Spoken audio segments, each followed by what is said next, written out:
সিঁড়ি ভাঙতে কি হাঁপিয়ে যাচ্ছেন? রাতে ঘুমের মধ্যে কি দম বন্ধ লাগে? শ্বাসকষ্টের নেপথ্যে কি হার্টের সমস্যা? রক্তাল্পতা থেকেও কি হাত ধরা হতে পারে?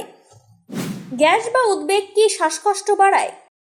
এই সবই থাকছে আজকের ভোরের আলোয়। শ্বাসকষ্ট মানে হাঁপানি বা সিওপিডি এমন ধারণায় সাধারণ মানুষের মধ্যে সবচেয়ে বেশি দেখা যায়, কিন্তু চিকিৎসকদের মতে শ্বাস নিতে কষ্ট হওয়া মানে ফুসফুসের রোগ নয়। অনেক সময় হৃদরোগ, রক্তাল্পতা, অতিরিক্ত মানসিক চাপ, এমনকি অ্যাসিডিটির কারণেও শ্বাসকষ্ট হতে পারে। তাই সামান্য হাঁটাচলা বা সিঁড়ি ভাঙতে যদি হাঁপিয়ে ওঠেন, তাহলে বিষয়টিকে অবহেলা করা উচিত নয় বলেই সতর্ক করছেন বিশেষজ্ঞরা। চিকিৎসকদের মতে সিঁড়ি ভাঙার সময় হাঁপিয়ে যাওয়া কিছুটা স্বাভাবিক, কিন্তু এক বা দুই ধাপ উঠতেই যদি দম বন্ধ হয়ে আসে তাহলে তা চিন্তার বিষয়। বিশেষ করে যদি রাতের বেলা ঘুমের মধ্যে শ্বাসকষ্ট হয়, বুক ধড়ফড় করে বা দম বন্ধ অনুভূত হয়, তাহলে দ্রুত চিকিৎসকের পরামর্শ নেওয়া জরুরি। বিশেষজ্ঞদের দাবি, হার্টের সমস্যার কারণে অনেক সময় শ্বাসকষ্ট দেখা দেয়। যখন হৃদযন্ত্র শরীরে সঠিকভাবে রক্ত সঞ্চালন করতে পারে না, তখন ফুসফুসে তরল জমতে শুরু করে। একে পালমোনারি কনজেনশন বলা হয়। এর ফলে সিঁড়ি ভাঙার সময় হাঁপ ধরা, রাতে শুয়ে শ্বাস নিতে অসুবিধা হওয়া, অতিরিক্ত ঘাম, হাত পা ফুলে যাওয়া এ ধরনের উপসর্গ দেখা দিতে পারে।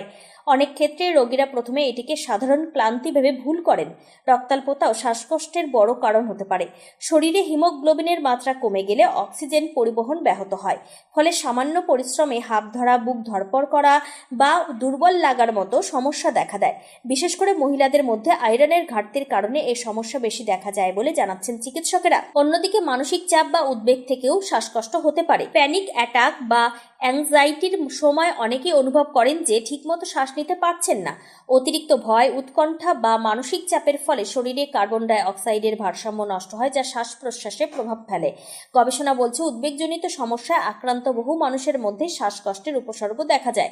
চিকিৎসকেরা আরও বলেছেন, অ্যাসিড রিফ্লাক্স বা গ্যাসের সমস্যাও রাতে শ্বাসকষ্টের কারণ হতে পারে। শোয়ার সময় পাকস্থলীর অ্যাসিড ওপরের দিকে উঠে এসে খাদ্যনালী ও শ্বাসনালীতে জ্বালা সৃষ্টি করে, ফলে আচমকা ঘুম ভেঙে দমবন্ধ অনুভূতি হতে পারে।